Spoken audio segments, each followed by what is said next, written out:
¿Cuál es la diferencia entre personas que son capaces de poseer aquello que Dios les prometió y los que se quedan simplemente a la expectativa? Pues tiene que ver con una cosa muy sencilla, tiene que ver con esto, con los ojos. Pero no con los ojos que ven simplemente, sino que tiene que ver con la visión. Yo en estos años llevo ya 36 años de pastor y he vivido algunas cosas, ¿no? Me he dado cuenta que el mayor enemigo de mi vida fue la vista, porque la vista siempre inhabilitó la visión. Cuando leo un texto en Deuteronomio, sabéis que el pueblo de Dios es sacado de Egipto y cuando tiene que entrar en la tierra prometida, Dios les dice a Moisés que envíe 12 espías para reconocer esa tierra que ya les había dado y entregado. Entonces, cuando vuelven con un informe, que ese informe lo que hace, en vez de animar al pueblo a conquistar la tierra que tienen, ese informe absolutamente echa abajo todo el plan. Todo el plan. 12 espías, 10 dan un informe absolutamente negativo. Y yo quiero que me acompañéis a el capítulo 13 del libro de Números. Capítulo 13 del libro de Números, allá por el verso 25, dice así. Y volvieron de reconocer la tierra a fin de 40 días. Y anduvieron y vinieron a Moisés y a Aarón y a toda la congregación de los hijos de Israel en el desierto de Parán, en Cades, y dieron la información a ellos y toda la congregación y les mostraron el fruto de la tierra. Y les contaron diciendo: nosotros llegamos a la tierra de la cual nos enviaste, la que ciertamente fluye leche y miel. Y este es el fruto de ella. Mas el pueblo que habita aquella tierra es fuerte y las ciudades muy grandes y fortificadas. Y también vimos allí a los hijos de Anac. Amalek habita la Negev, y el Eteo, el Jebuseo y el Amorreo habitan en el monte, y el Cananeo habita junto al mar y a la ribera del Jordán. Entonces Caleb hizo callar al pueblo delante de Moisés y dijo: subamos luego y tomemos posesión de ella, porque más podremos nosotros que ellos. Mas los varones que no subieron con él dijeron: no podremos subir contra aquel pueblo, porque es más fuerte que nosotros. Y hablaron mal de los hijos de Israel, hablaron mal entre los hijos de Israel de la tierra que habían reconocido, diciendo: la tierra por donde pasamos para reconocerla es tierra que traga a sus moradores, y todo el pueblo que vimos en medio de ella son hombres de grande estatura. También vimos allí gigantes, hijos de Anac, raza de los gigantes, y éramos nosotros a nuestro parecer como langostas, y así les parecíamos a ellos. Capítulo 14, verso 1. Entonces toda la congregación gritó y dio voces, y el pueblo lloró aquella noche.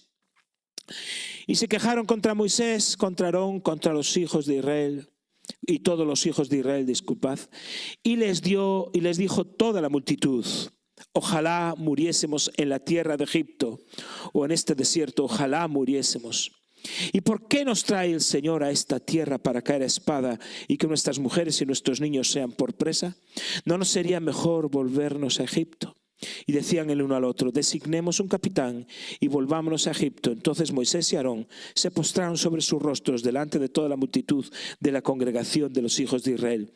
Y Josué hijo de Nun y Caleb hijo de Jefone, que eran los que habían reconocido la tierra, rompieron sus vestidos y hablaron a toda la congregación de los hijos de Israel diciendo: la tierra por donde pasamos para reconocerla es tierra en gran manera buena. Vamos a leer hasta aquí. Si todo pastor que se precie ha predicado este texto 1.000.000 de veces, es poco, ¿verdad? Eso es así. Pero ¿qué pasó aquí? ¿Cómo es posible que gente que vio lo mismo, vieron exactamente lo mismo,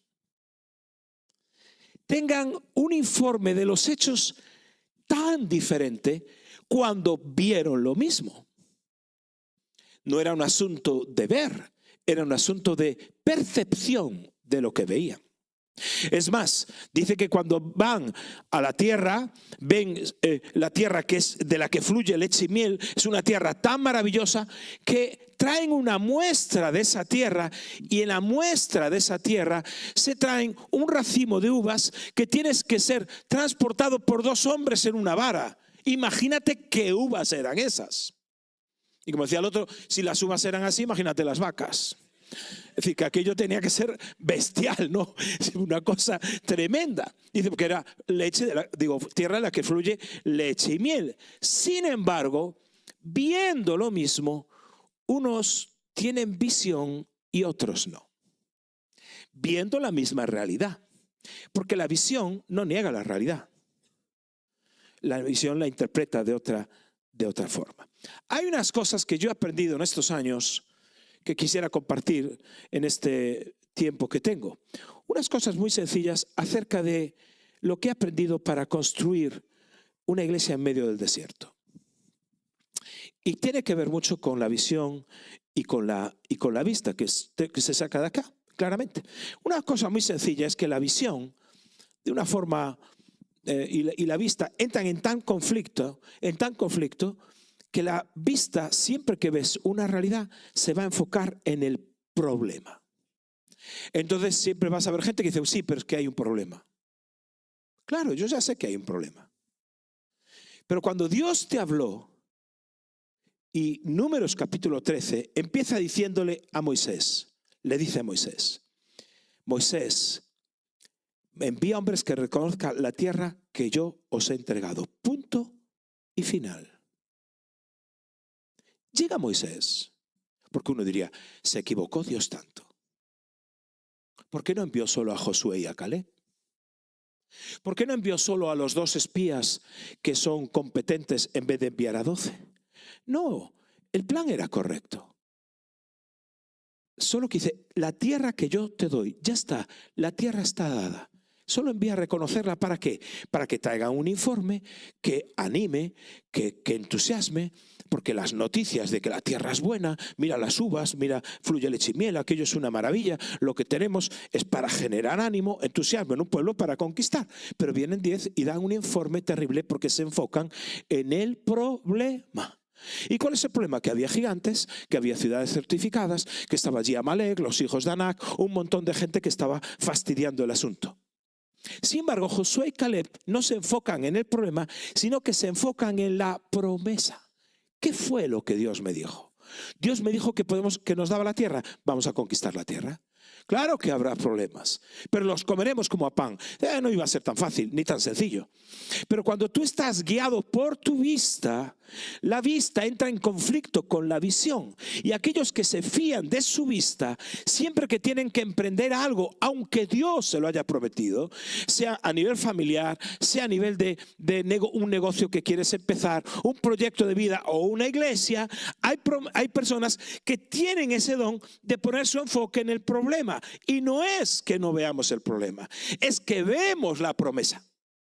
Y como veo la promesa, digo, Dios nos va a dar soluciones, vamos a pelear, mayor es el que está con nosotros que el que está contra nosotros. Entonces, la vista ve la adversidad, la vista ve la aflicción, la vista ve los gigantes. Sin embargo, el que tiene visión ve la promesa y dices, oye, vamos a pelear, vamos a tener victoria, vamos a hacer esto.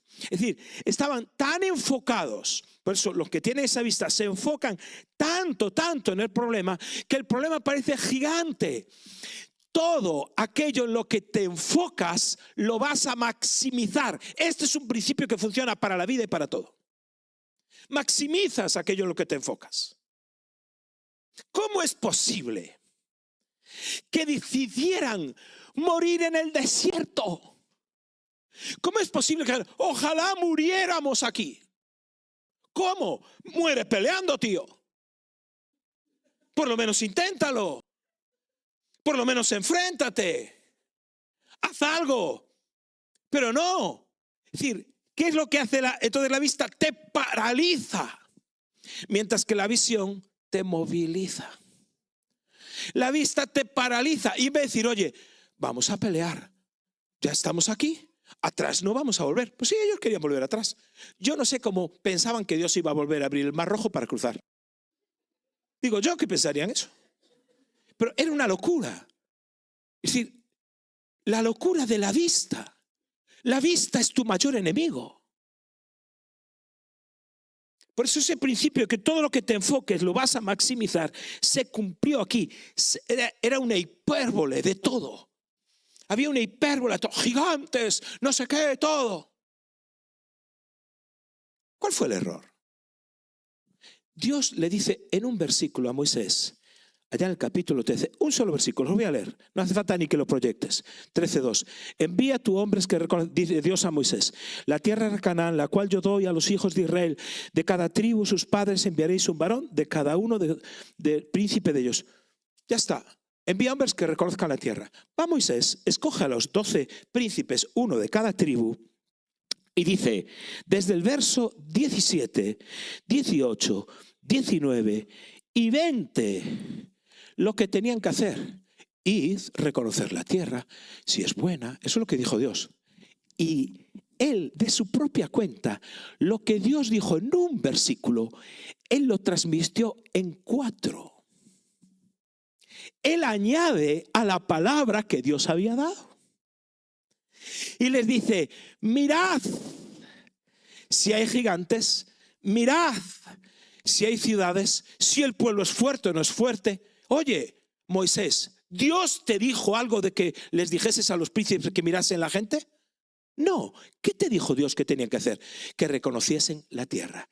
Pero Moisés añade y desvirtúa la mirada de aquellos príncipes. Y ellos empiezan a ver lo que Dios dijo que no había que ver.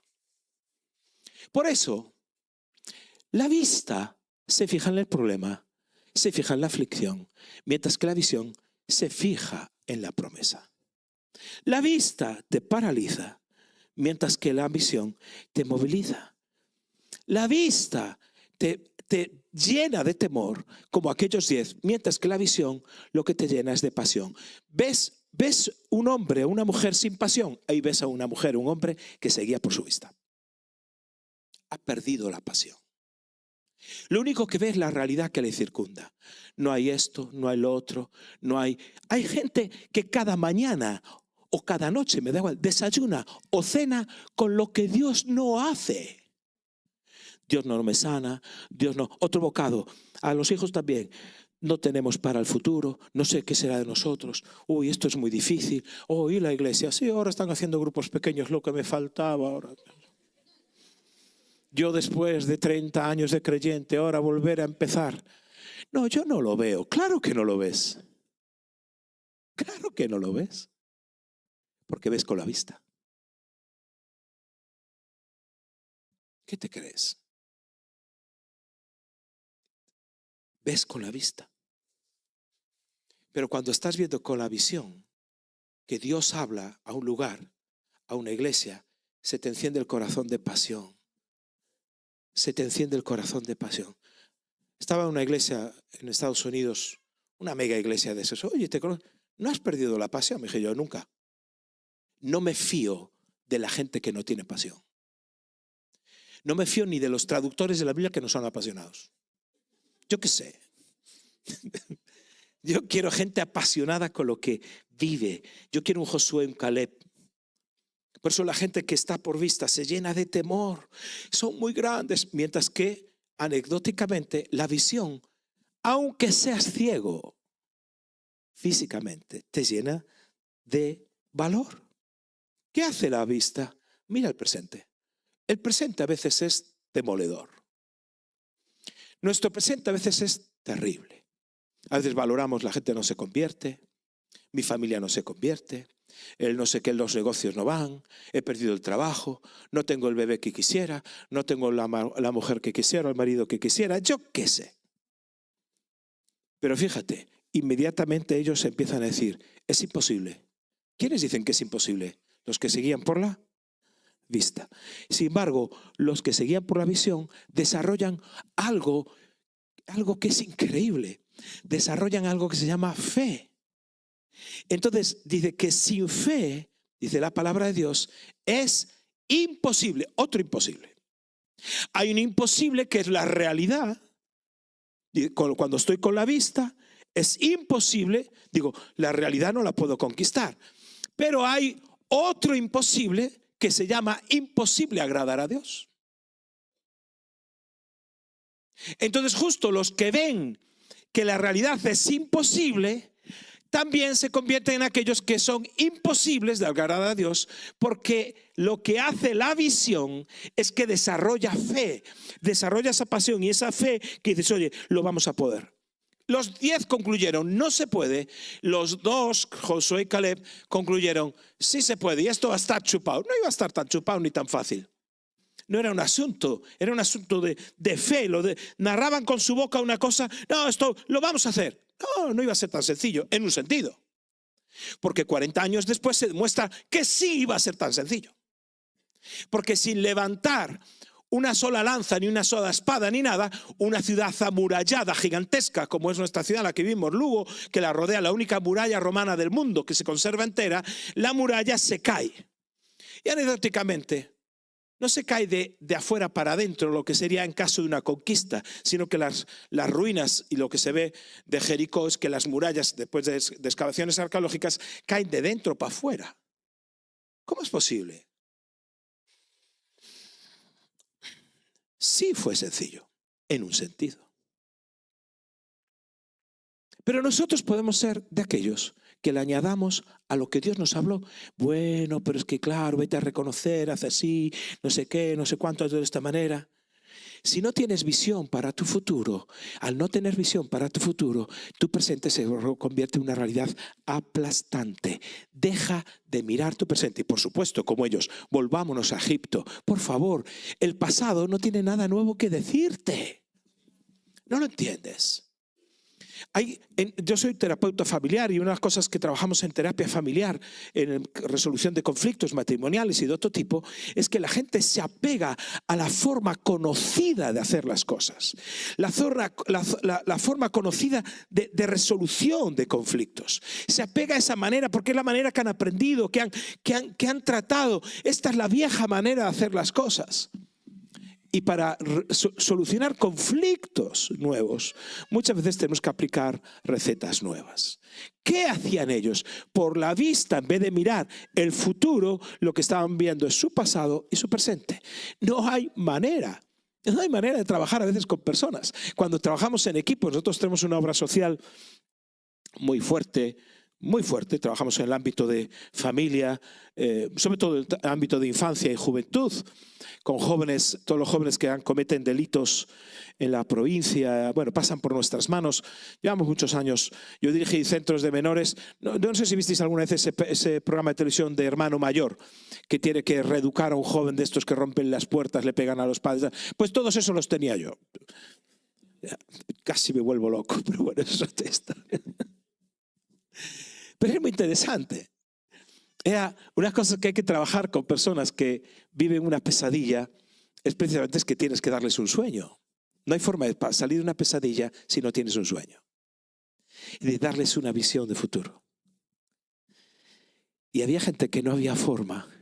Y hay gente todavía que no hay forma de tener una visión de futuro porque han focalizado tanto su presente que lo han maximizado. Entonces la vista acaba limitándoles, pero no solo les limita, sino que les hace retroceder, volver a la vieja forma de hacer las cosas, porque les da seguridad. Es un terreno que saben controlar, saben cómo hacer. No hay incertidumbres, y la incertidumbre son los mayores temores que enfrenta todo hombre.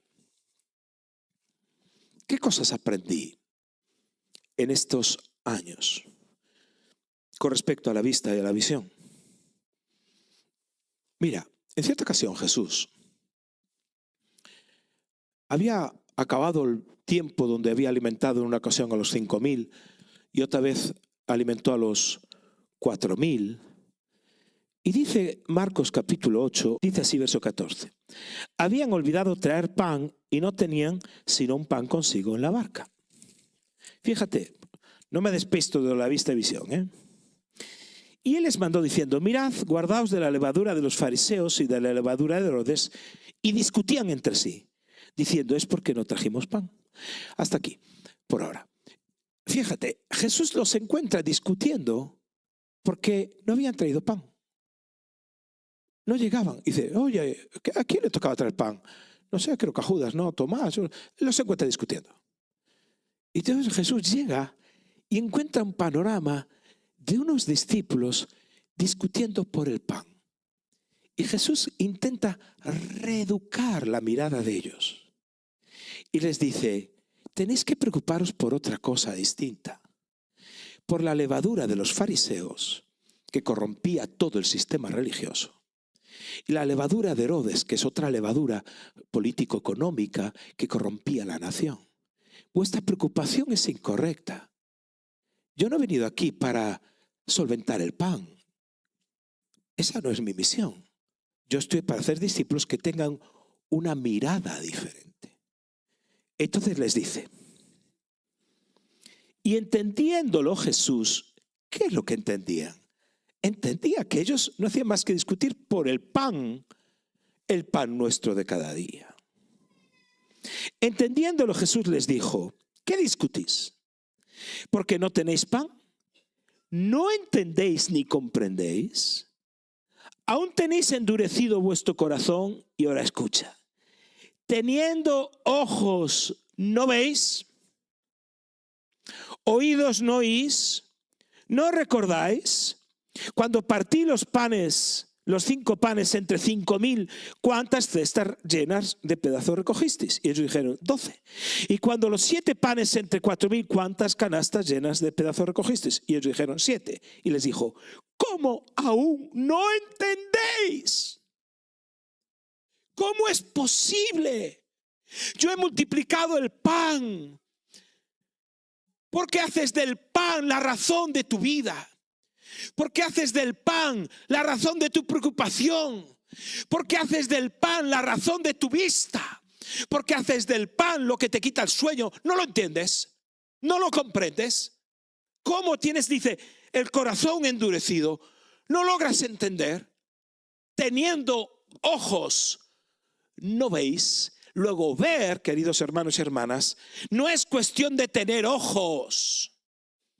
Ver no es una cuestión de mirar la realidad, como vieron aquellos de 10 espías que traían el fruto gigantesco, pero veían problemas, veían nada más que desafíos que los iban a hundir, pero no eran capaces de tener visión. Y Jesús da un giro y dice, yo no he venido aquí para que tú conviertas el pan, llámese pan tu necesidad, tu angustia, lo que fuese que tú necesitas. Ese no es el asunto, eso está ya provisto. No te preocupes por el día de mañana, de eso no tienes que preocuparte. Por eso cuando Jesús llega y los encuentra tan afanados, la primera predicación del Mesías, que uno dirá, el Mesías nos hablará de las cosas ocultas, del porvenir, del arrebatamiento. No, vamos a escuchar al Mesías. Llega el Mesías y su primera predicación, ¿qué es? ¿Por qué te preocupas por lo que vas a comer? ¿No has visto los pajarillos? Ni trabajan y nunca les falta para comer. ¿Por qué te preocupas por lo que vas a vestir?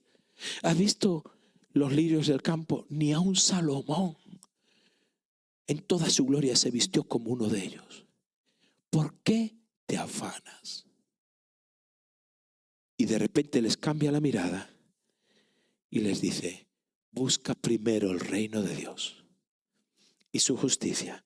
Y todo eso que te preocupa, todo eso Dios se encarga, lo va a añadir. Entonces Jesús llega a esta escena y dice, tenéis que preocuparos por otras cosas. Porque teniendo ojos, no veis. Y no recordáis las veces que yo te sustenté. Si fue el Dios del 2023 y 2024, soy el del 2025 y seré el del 2026 y el 27, el 28. No hay que preocuparse. Sí, Marcos, pero hay que dar de comer y dar. No te preocupes. Tranquilo, relax. Tienes que empezar a mirar de otra forma. Sí, pero hay gigantes, hay que conquistar. ¿La tierra está prometida? Enfócate en la promesa. Ya llegará el momento de la batalla y batallarás. Por eso, si yo pudiera solo dejarte una enseñanza, una sobre la vista o la visión, acuérdate de que Jesús dijo, teniendo ojos, no necesariamente estamos viendo. Por eso aquellos espías tuvieron una experiencia por su vista tan negativa que hizo que esa experiencia dominante se tornase en la voz dominante. Y esto es algo que yo aprendí en medio del desierto de esta nación que fue entonces, hasta hace unos años. No dejes que la experiencia dominante se torne en la voz dominante.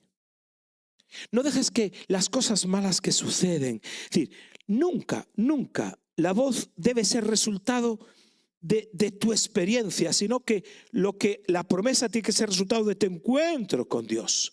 Tiene que ser lo que Dios te habló, lo que Dios te dijo, lo que Dios te trae. Por eso cuando había una experiencia dominante en el pueblo de Dios, una experiencia a veces caótica, venían los asirios, los babilonios, los caldeos, los jebuseos, todos esos venían y dominaban Israel. Dios levantaba un profeta que en medio de aquella experiencia dominante decía, no puede ser. Dios levantaba a un profeta que traía una voz distinta, que decía, sí puede ser, Dios nos puede liberar, tenemos que volvernos a Él, volveos a Dios y Dios se volverá a vosotros. Entonces había una voz dominante, distinta, que venía del cielo. Pero ¿qué pasaba con el pueblo? Siempre sucedía lo mismo. Su experiencia dominante la convertían en su voz dominante. Decía, no podremos. Y era necesario levantar profetas.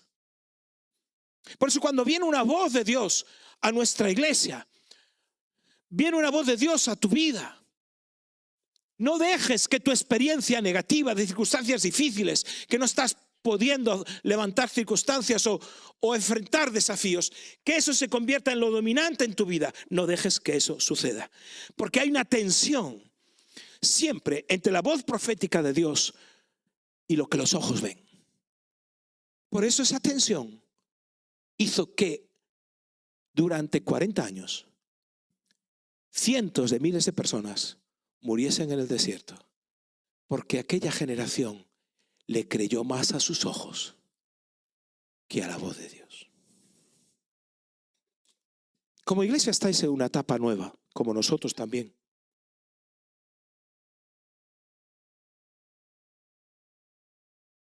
Una etapa distinta. Hay una marca profética del pasado, del presente, del futuro. Todo eso está ahí. Os voy a hacer una recomendación. Si me permites, Chisco y Jazz. Basándome en ese texto de Deuteronomio. Para este tiempo, escoge sabiamente las compañías en esta jornada. Escoged sabiamente para cualquier etapa de vuestra vida con quién os acompañáis. Si os acompañáis de personas que solo ven con los ojos y solo te van a decir, no vas a poder, esto no irá adelante, en cualquier área de tu vida te vas a hundir. Rodéate de un Josué, de un Caleb, de gente que tenga fe, de gente que se enfoca en la promesa. Es decir, no te reúnas, no te rodees, mejor dicho, no te reúnas, sí, pero no te rodees espiritualmente. Estoy hablando de personas que te van a hundir, que te van a decir, no se puede, no se puede, no se puede. Solo trajimos un pan. Sí, multiplicó en el pasado, pero hoy solo trajimos un pan. Sí, muy bien, ay, Dios hizo milagros antes, pero hoy tengo que comer y solo tengo un pan. Esto es clave. No dejes que la voz de tu experiencia se convierta en la voz dominante y rodéate de gente de fe, rodéate de gente que crea, que vea con los ojos. Otro consejo, aprende deprisa. Aprende deprisa el valor de la resiliencia, de levantarse, de volverse a levantar, de persistir. Puede que haya salido mal hoy, puede que hayamos tenido una mala experiencia, pero vamos a levantarnos, vamos hacia adelante. Hay que pensar en el futuro. Vamos a trabajar, vamos a hacer esto. Es un cambio de mentalidad, es una transición que estamos pasando. Otro consejo, no te dejes intimidar por los gigantes. Ayer escuchaba a un pastor que decía, solo un gigante, un Goliat, es capaz de sacar al rey que hay dentro de ti. Si no hay Goliat, no hay rey que salga. Hablando de el rey David. No te dejes intimidar. Claro que enfrentar el futuro, claro que enfrentar las batallas y todo lo que va a venir puede ser a veces intimidante. No te dejes intimidar. No tengas temor, no te dejes intimidar por los gigantes, no te dejes intimidar por las circunstancias, no te dejes intimidar por aquellos que dicen volvamos al pasado. No, es que yo no lo veo, no, yo no lo comprendo, yo no lo comparto. No te dejes intimidar, no te rodees de gente que lo único que te transmite es falta de visión y falta de pasión y te intimida. Por eso, quinto consejo, nunca te falte coraje y valentía. Nunca te va a hacer falta para enfrentar. ¿No queremos ver una España convertida para Cristo? ¿Qué creéis que va a ser esto? ¿Un paseo de rosas? Va a hacer falta coraje cuando nos acusen, cuando nos persigan. Va a hacer falta sabiduría para contestar y reaccionar. Sexto consejo. Una visión fuera de la media requiere un precio fuera de la media. Aquellos dos estaban dispuestos a decir, no hagáis, se rompieron sus vestiduras, se quebrantaron, hicieron todo. Dice, no hagamos esto. ¿Y qué hizo el pueblo? Matémoslos, matemos a Moisés y busquemos otro capitán. Hay que levantarse y hay que seguir y hay que luchar, porque la visión hay que conquistarla. Séptimo consejo. Son 8. No lo dije. Muy rapidito, porque el tiempo corre. Séptimo consejo. Aprende el poder de profetizar. ¿Qué es la profecía? En el contexto de Números 13 y 14, ¿vale? No hables de lo que ves. Háblale a lo que ves. No hables de lo que ves. Hay gigantes, hay ciudades fortificadas, háblale a lo que ves.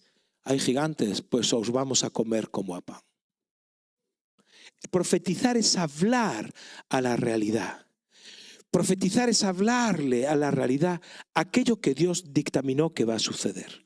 Por eso la iglesia que mira con los ojos es una iglesia descriptiva. Es una iglesia que analiza la realidad y solo te dice lo que hay, pero si ya lo sé. Ese no es el cuento.